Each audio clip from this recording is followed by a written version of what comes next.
Yeah, what you don't want to do is let the water pour on him, because it can heat up as it, water starts out cold. You think, okay, that's okay. So you want to fill up your tub prior to, or your basin.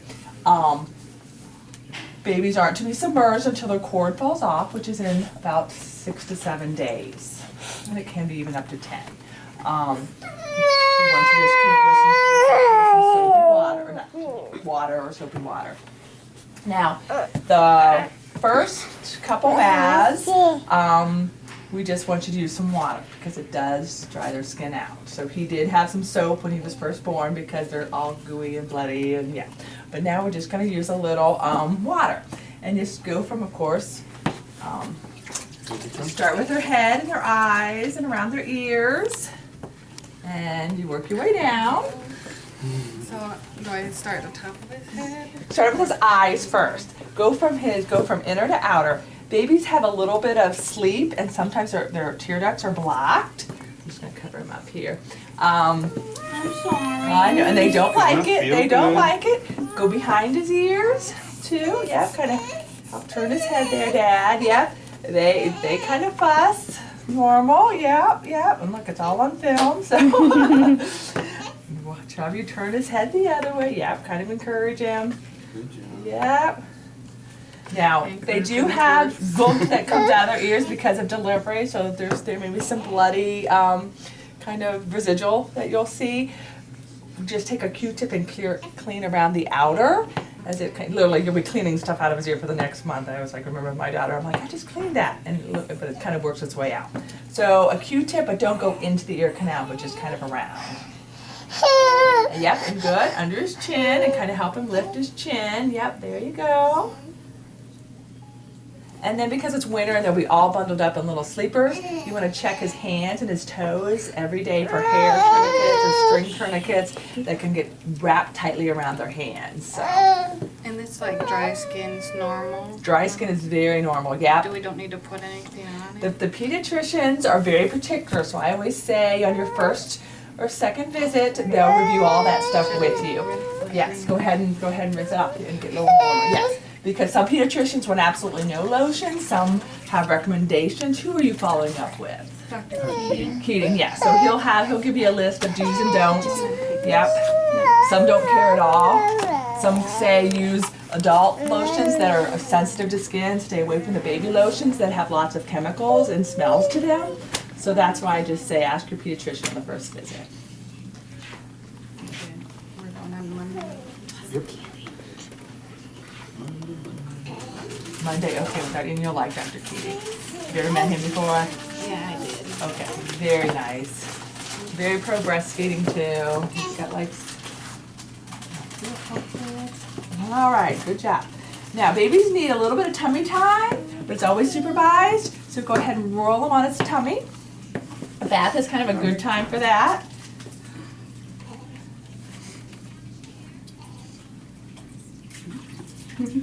He's just so little. Yeah, yep.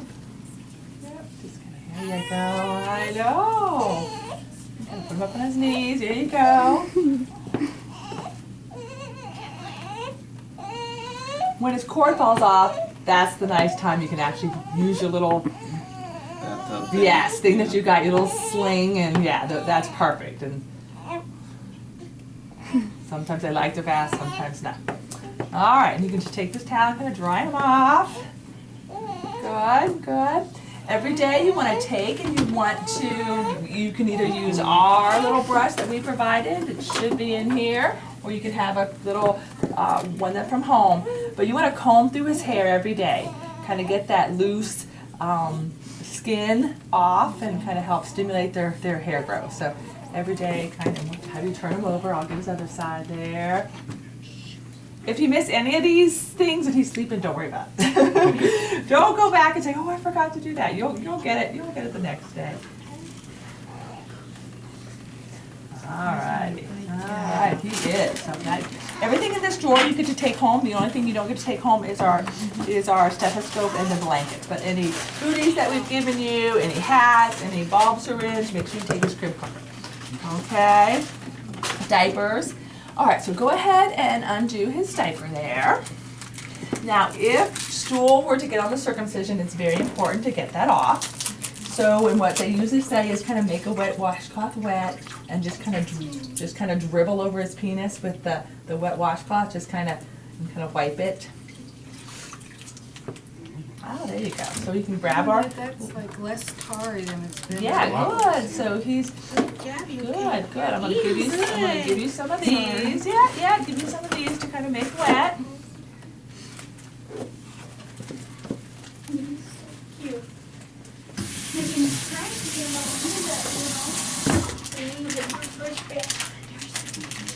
And these little hairy things, just make sure you pull those off. Yeah.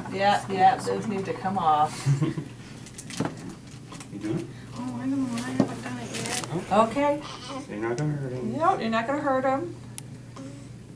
And sometimes they go while you're doing it, so Yep, just a lot of leave it. times. Yeah, exactly. Leave that right there. Yep. Sometimes as you. That consistency and color's okay? Yes, that's called a transition stool, so that's actually pretty good. That means he's starting to make. He's going from that dark tarry meconium to the brown, and he'll eventually go to a nice seedy yellow. I mean, it's literally as yellow as this. It's bright yellow. That's the breastfeeding stool. That's the stool you're gonna want to start seeing. I always say take these footies off because they just will end up right in them. So it just keeps coming out. Yep. So you just have to kind of wait him out.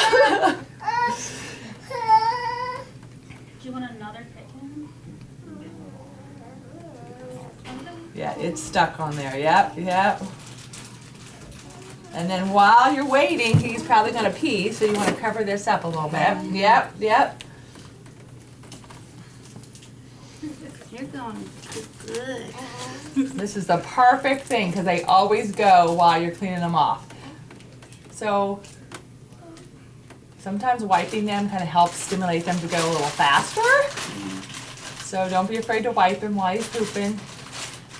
And of course, holding him like this is always. And then when you have his legs up, which is fine, they always tend to go a little bit more too, so pretty normal. Yep. We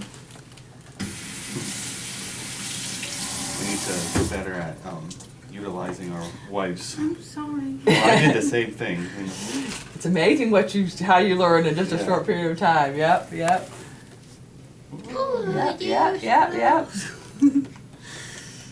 You're a good pooper, honey. Open again. Still. Yep. He's really Good. stopped. You guys have to sit in this whole video. You want me to get him pooping?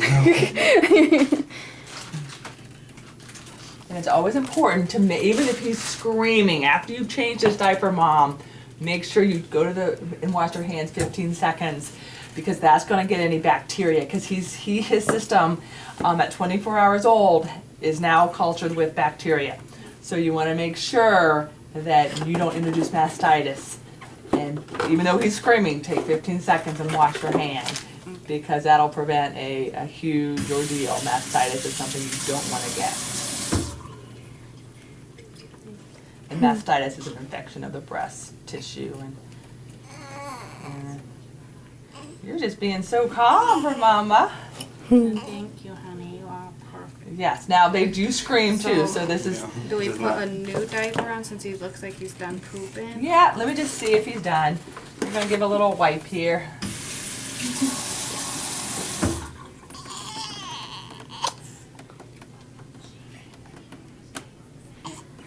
Okay, I think he's done.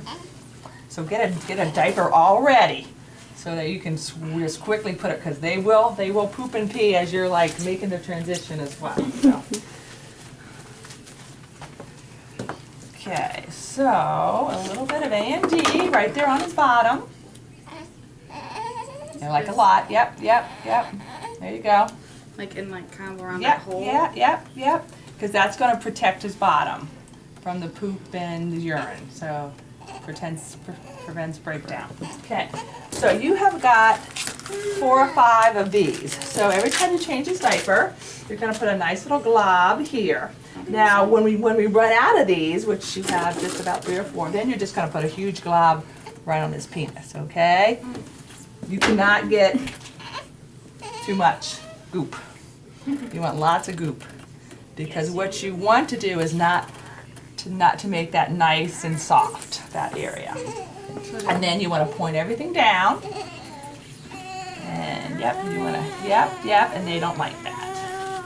So it will be bright yellow in today or tomorrow. That scab, and that's normal. So don't take them to the ER. We've had a lot of moms recently bring their babies to the ER for a normal healing. Because it's like when you hit the road or pavement and you take a layer of skin off and how it turns yellow and crusty. It's going to look exactly the same way. If red streaks are coming up that way, that's when you're going to take them to the ER. In my 25 years, I've never seen an infected circumcision, so it's very, very rare actually. So. And then how long will that kind of heal that we don't really need to put the Vaseline Usually on? we say about 2 or 3 days. It's going to look even. It's going to look great tomorrow. It's going to look like there's going to be a nice, kind of a crusty yellow. And it's gonna look. And he's gonna feel a lot better about things because it's got that scab. But yeah, it'll completely heal in probably about 4 or 5 days. Okay. Good job. That's basically it. And then just take a little bit. Now these cords, you just kind of take a little bit of water and kind of go in there and kind of clean that with a little water or so. When that falls off, there's nothing special we should put on there? Nope. You don't want, like, we don't need to put that Vaseline or anything on there? Nope.